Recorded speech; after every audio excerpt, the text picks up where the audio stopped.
Hi guys, it's raining outside, but I made myself a big bowl of creamy garlic mushrooms. Usually I don't like mushrooms, but this recipe is so good it became a household staple of ours. And this is how you make it. Alright, set the heat to medium and add around 5 tablespoons of olive oil. Now it's already time for the mushrooms. These mushrooms have to fry for about 5 to 6 minutes. They are going to shrink very quickly, as you can see already. So no worries about that, the pan isn't going to overflow.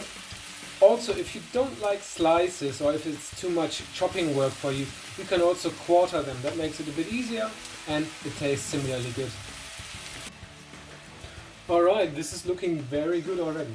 So next in go about 2 small onions, chopped, and 2 cloves of garlic, chopped finely.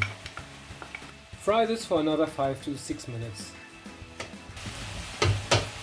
Now it's time for about 1 cup of cream. I'm left-handed.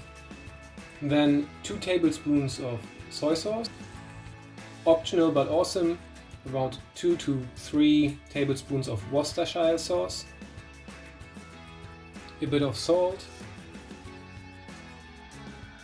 Some pepper, and lastly 2 tablespoons of fresh parsley, chopped.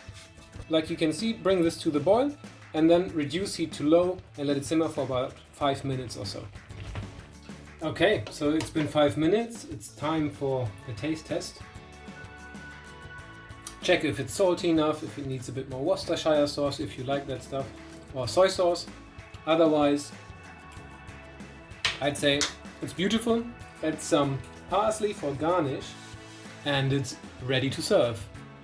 There you have it, creamy garlic mushrooms done.